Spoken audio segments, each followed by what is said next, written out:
Welcome back. I am here with SpamCop now as a new co-commentator, and he is going to join me for the last few sets of the night. Yep.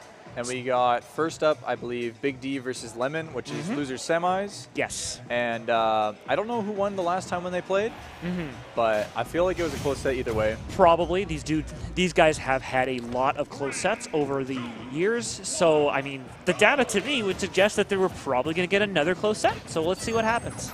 Yeah. Starting out Smashville here, I think that's honestly going to help Taylor a little bit. I know Taylor likes Smashville. I remember him beating Anti way back. Oh, yeah. Pre-COVID on Smashville last game, and then camping him out. I mean, anything the thing is, anything pre-COVID, it feels like a completely different era, right? Like the players, we have a lot of the same players, but you know, the dynamic has changed a little bit, and often for the better. Like we're pushing each other really hard in this era, and we've seen both of these players push each other a lot too. Right now, Lemmon's pushing BigD quite a bit. He's managed to get quite a bit of damage off on him, hasn't really taken any bad trades at all. Yeah. See if he can close this out, because it's looking pretty dangerous for the Ice Climbers right now.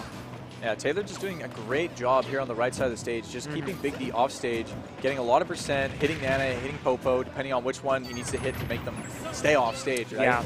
Now having Arsene, BigD at 150, F-Tilt going to send Popo really far off stage.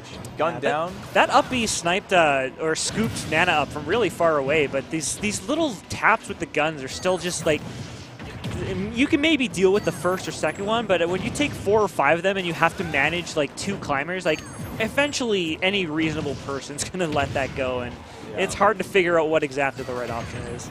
Oh man, and that's rough. He definitely wanted to grab the ledge there. 100%, but Dawson, like after the gun hit, I think Dawson wasn't ready for the right amount of mash on that side B to get just above ledge or even to grab ledge or something. Yeah, maybe needed like another couple inputs. He's able to get the Nana charge on that up smash to take that first stock after trapping Lemmon at the ledge, but he's still a full stock behind. Yeah. Ice Climbers is fully capable of doing that quick damage to bring this back, but it's not going to be that easy, because Lemmon is looking for the openers that are going to do the worst to him. Yeah. Oh, that counter, getting it punished. That was kind of ill-advised. I think he was originally wanting Rebel's Guard because he just got Arsene in that instance. Yeah. Very possible that transition and the slight change of moves, catching him slightly. Yeah. Oh, Nana's just out of there. Yeah. I mean, Popo does get knocked back towards her, but wow, that was an interesting interaction, and that leads to Nana dying right away. And all of a sudden, what looked like there was room for BigD to get back into it. This looks pretty hopeless. Yeah, Taylor definitely in the driver's seat here. Yeah, with the amount of control Lemmon's had this match so far, it's hard to imagine he's going to drop this one. All right, down air. Interesting option. I was expecting the back air, but he wanted him off stage, getting that back air, and taking game 1. There is that back air he was looking for, and he's going to take a quick firstie. Yeah. So we'll see what he decides to do. I know that BigD has, I think, tried a couple of counter picks, perhaps, against Lemmon before. He's been trying a few different things. Today, I think he's been playing mostly just Ice Climbers. Yeah. We'll see if he decides to do something for this game, too, because this game 1 didn't feel the best for him.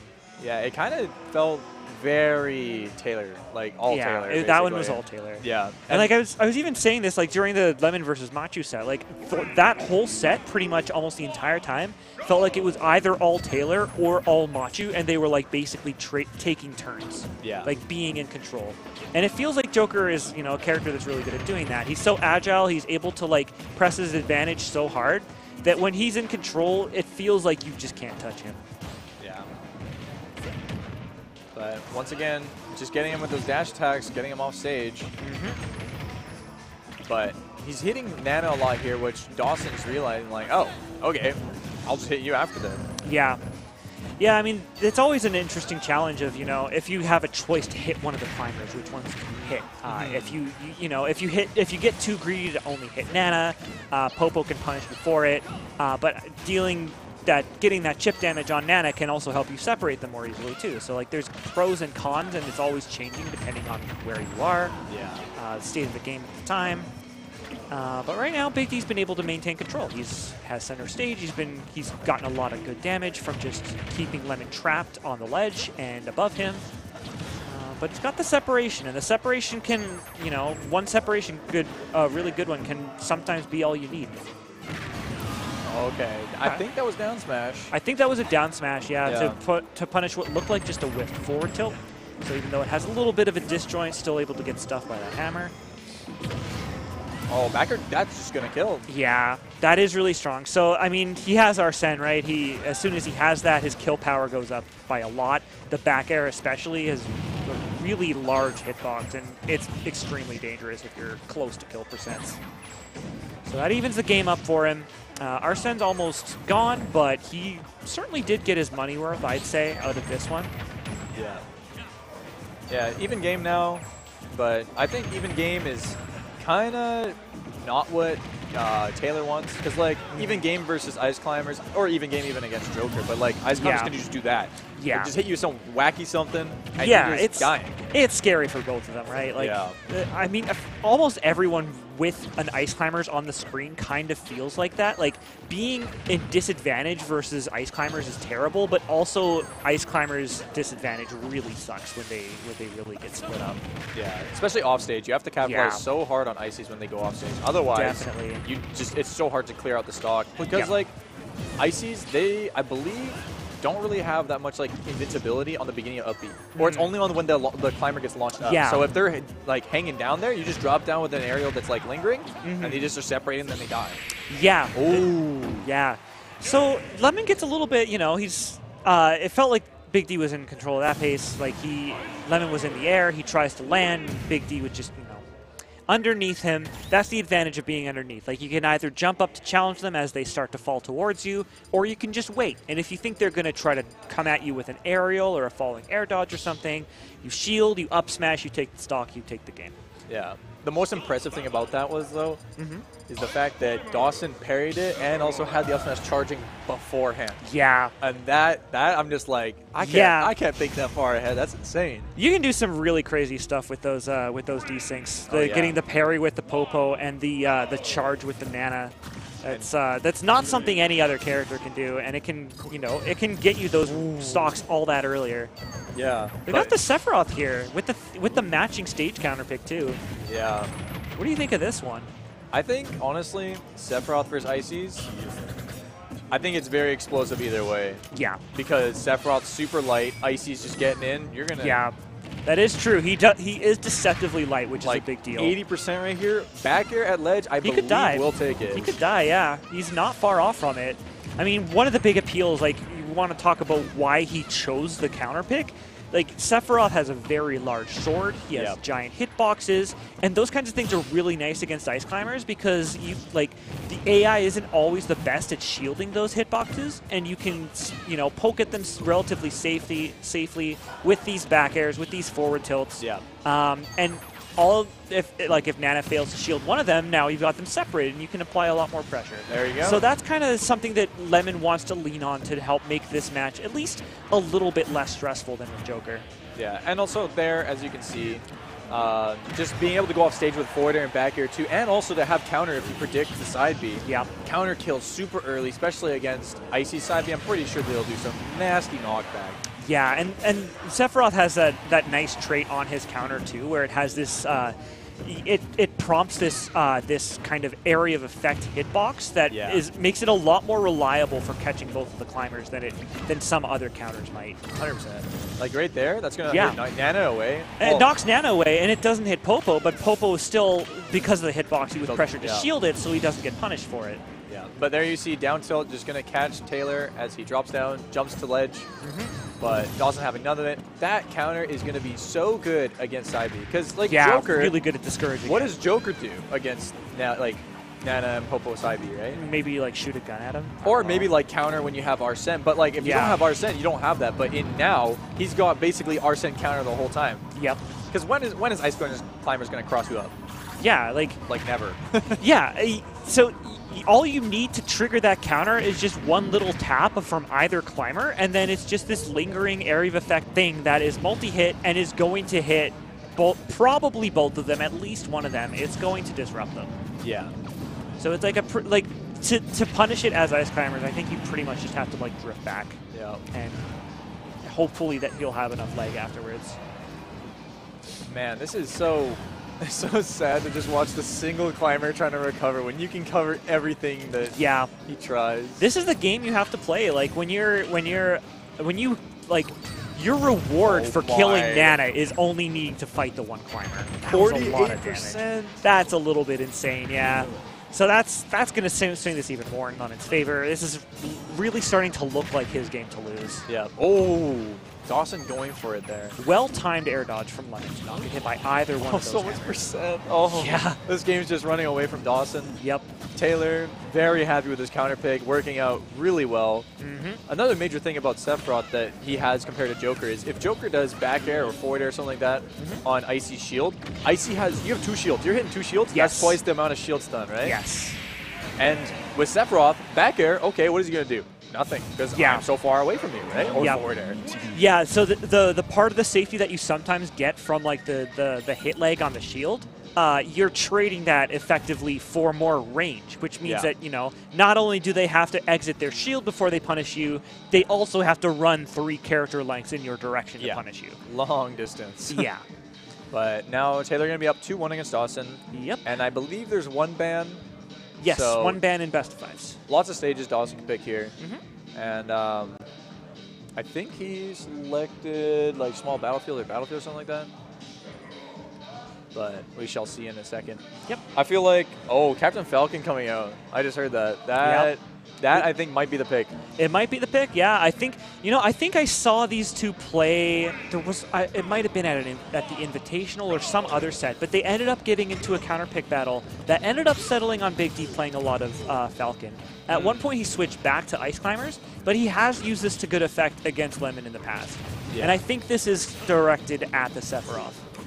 I'm kind of scared, though, because if Dawson gets off stage, that Sephiroth downer becomes a thing in the game. Yeah, against Icy, it wasn't too like prevalent, but now off stage, very scary. And that down tilt, too. Yeah. I will say BigD has always been very good and very consistent at using the very limited recovery tools Falcon has to get around these types of things. Yeah. You can make it extremely difficult, or as difficult as you possibly can, by using your drift in certain ways and by spacing your up B just right, and by, you know, using the mix-ups at just the right time. Like, oh, that's it? Okay. Yeah. So that was probably the best he could have done in that situation, but like he gave himself probably the best chance of winning. Oh, wow.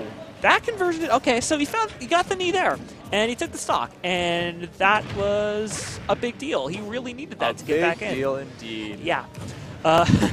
So, yeah, Sephiroth, kind of a big target, probably pretty decent combo potential. He's relatively light, so he'll die to those knees pretty early. So that's probably part of why he wants this matchup as well. Oh, that forward air, if it hit, that would have spelled death for BigD.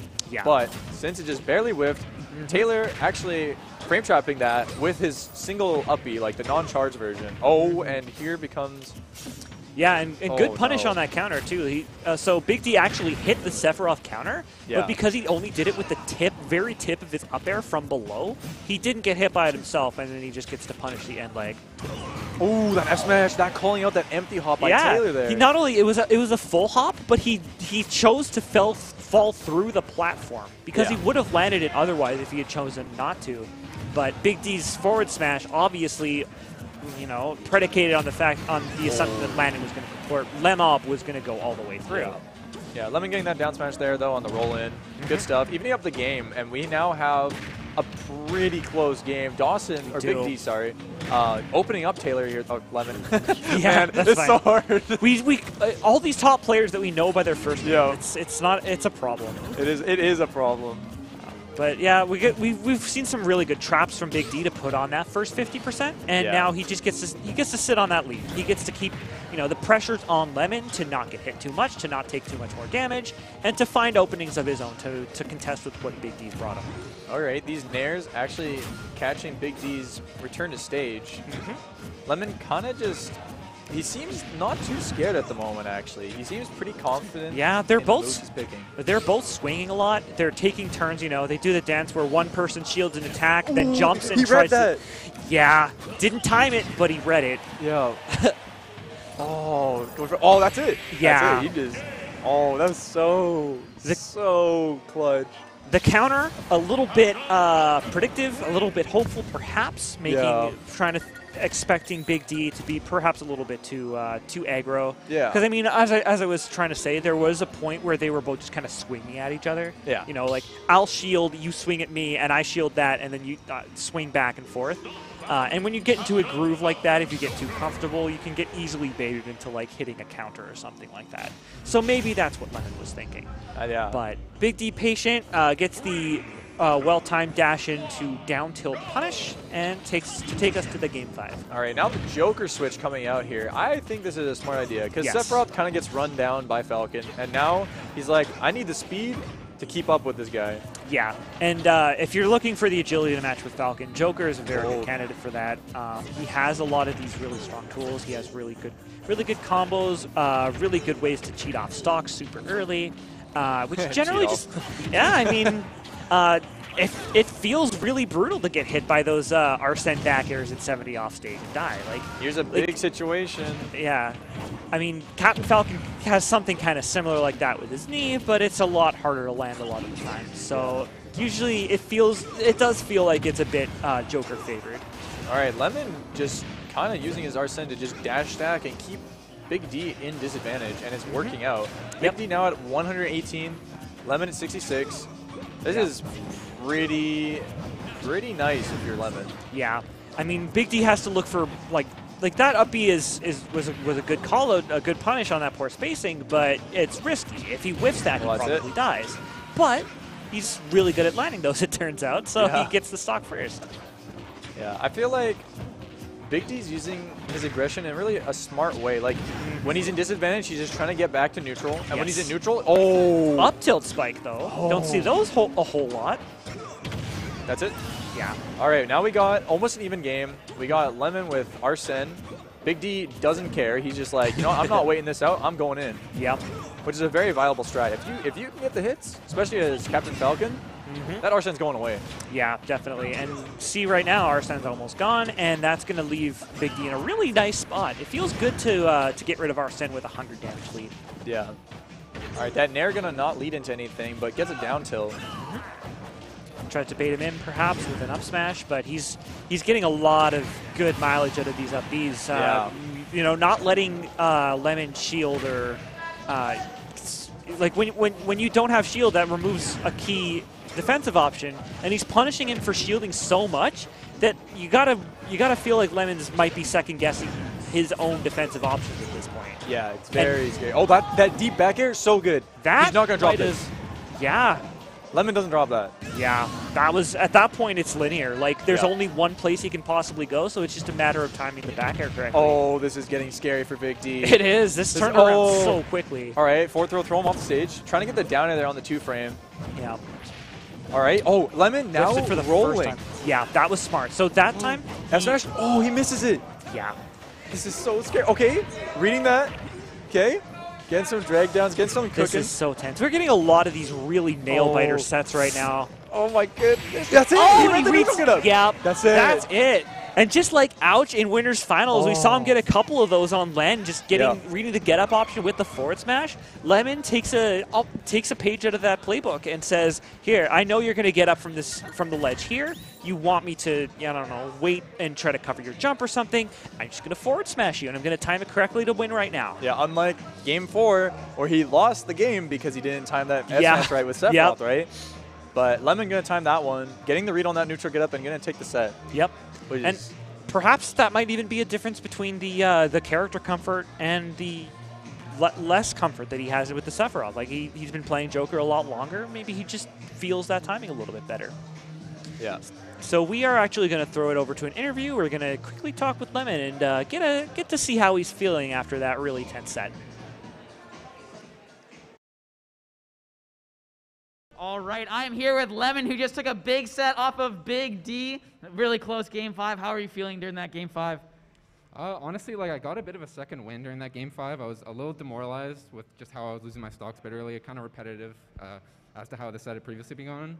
But you know, you're playing a top tier, you're never really out of it. Just throw out some low percent kill moves like Pace Joker F smash, killed like 80 there. Yeah, I attacked him for like 2 frames, so it's not the best at hitting Nutrigeta, but you know, it happens sometimes, and sometimes you kill him at 80. He actually might have thrown out a jab or something. I think I saw a clank, but regardless, I got the dub. I'm beginning to feel a little bit more confident weaving my Sephiroth into sets, which is feeling very nice. And yeah, soon. Maybe if I win, I'll take off my shirt. All right. Anyway, yeah, no, this tournament's been fun so far. I haven't been putting too much stress on myself, so I'm happy. Awesome, and you're gonna be up against Len again, the rematch. Are you excited? Yeah, I'm excited. Len's always fun to fight. I feel like I suck at fighting with Joker, but you know, maybe I'll clean it up. We'll see what happens.